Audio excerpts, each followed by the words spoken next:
So cloud, the most disruptive force in the last 20 years, I'd certainly put it up there. I personally think the mobile is probably the most disruptive. I think it has far greater reach in terms of the adoption of that technology and the speed with which it's been adopted by people who never thought they'd own a computer. If you carry a mobile phone in your pocket, essentially that's what you have. What's interesting with cloud is that cloud is the platform that best serves that model. So the ability for you to spin services up quickly, the ability to make statements publicly or to trial out services publicly and then tear them up and bring them up and down very quickly is absolutely the sort of thing that cloud lends itself to. So when you put the two together, yeah, you've got no doubt that those two together, in the last 20 years, there's been nothing like this. But for me personally, I think the mobile probably has had the greater influence because it's driven change. And that change has caused the data center to change. So I'd almost put mobile slightly ahead in that regard. Cloud as a linchpin, yeah, it's cause and effect, right?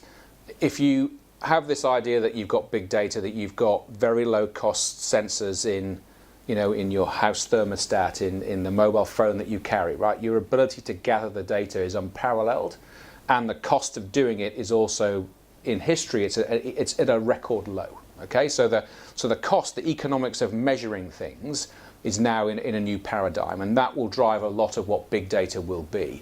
The platform that big data will sit on is cloud. You need a virtualized infrastructure, so you need to be able to move the workloads in your organization around based on what you're seeing and hearing from the big data world.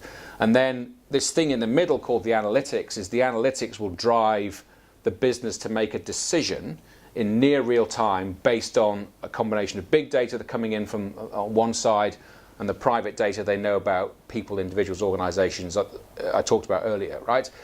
Every time you send a tweet, there are 30 pieces of metadata associated with every tweet. 29 of them might be meaningless, one of them is useful to you.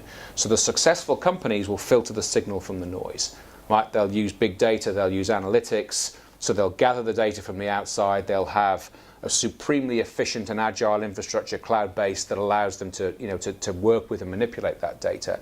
But it's the analytics that will unlock the value. So if your phone pings because an event has happened that means something is being served to you, that is one of the end results of how you do this, right? It also gives industries a chance to re-provision the way they do things. If you think about electricity, it's always over-provisioned because we can't accurately measure the consumption of the resource at the point it's being consumed. Well, you put a smart meter in millions of people's homes and you change that.